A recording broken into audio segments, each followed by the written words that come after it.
Iya, saya umur 3 tahun, orang tua saya bercerai. Mengapa mereka bercerai? Karena mereka tidak mau berkorban demi anaknya. Mereka memandang kita sebagai anak-anak yang terkutuk. Papa saya pernah pukul saya pakai kayu dari kejauhan. Lalu kaki saya dirantai ke sebuah meja.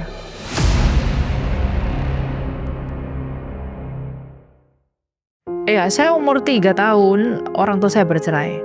Mama saya pergi, papa saya kemudian setelah itu beberapa tahun setelah itu menikah lagi.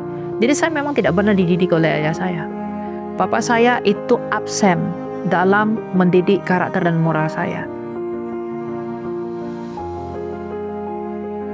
Prinsip orang tua saya ketika pertama sekali mereka menikah, ya saya harus aku itu nggak kuat dan tidak di dalam kasih. Karena seandainya mereka mengerti kasih Allah, mereka nggak akan mengorbankan anak-anaknya demi ego, baik mama saya ataupun bapak saya. Jadi itu karena mereka nggak mengerti kasih itu. Seandainya mereka mengerti kasih itu kan berkorban. Nah mungkin mengapa mereka bercerai? Karena mereka tidak mau berkorban demi anaknya. Pola pikir orang pada masa itu kalau kita ditinggal orang tua yang mungkin dia punya dosa apa segala macam begitulah. Mereka mengatakan ya kamu termasuk anak yang datang dari sesuatu yang nggak benar. Mereka memandang kita sebagai anak-anak yang terkutuk. Dalam masa kecil saya, ketika diperlakukan tidak adil oleh orang lain, itu tidak ada yang memberi penghiburan kepada saya dalam artian figur sebagai bapak. Tidak ada yang menolong saya untuk bisa mengerti banyak hal tentang hidup. Dan kemudian bagaimana cara saya memperlakukan orang lain dalam pandangan seorang laki-laki, dalam hal ini ayah saya, itu nggak ada.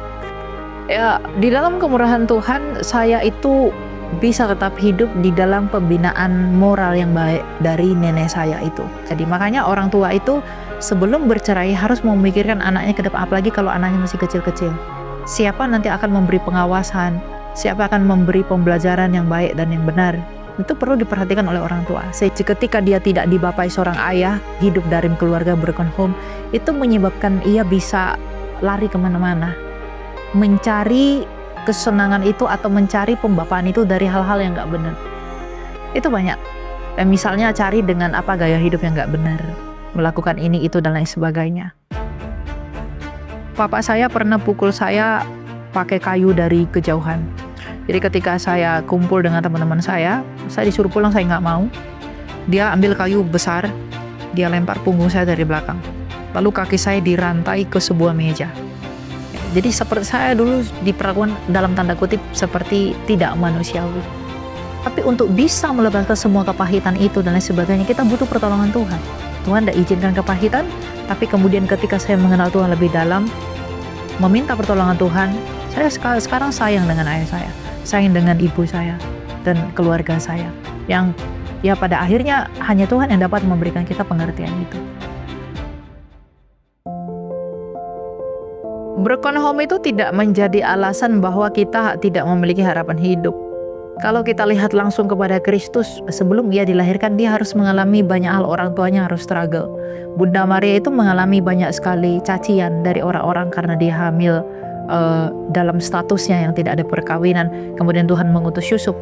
Bahkan setelah ia lahir pun, ya orang-orang memandang dia sebagai orang yang gak benar. Oleh karena itu, bagi anak-anak yang broken home yang ditinggalkan oleh orang tuanya, itu gak menjadi akhir dari segalanya, tapi adalah awal yang baik untuk memulai bahwa kita punya Bapa di surga yang menjadi figur pembapaan bagi kita. Dan bagaimana kita bisa merasakan bahwa Bapa di surga adalah Bapa yang baik untuk kita? Kita butuh Bapa rohani dari dalam gereja yang mendidik kita secara bukan hanya untuk menghadapi hidup jasmania, tapi bagaimana kita melatih kehidupan spiritual kita. Saya punya Bapa rohani yang mendidik saya. Jadi ketika saya mau ngaku dosa, dalam 1 bulan ini saya lakukan dosa apa, itu saya akui semua. Saya katakan, saya panggilnya dengan Abuna. Abuna, saya melakukan dosa ini, saya seperti ini, saya seperti ini. Saya merasakan kasih dari Bapa di sorga itu melalui beliau.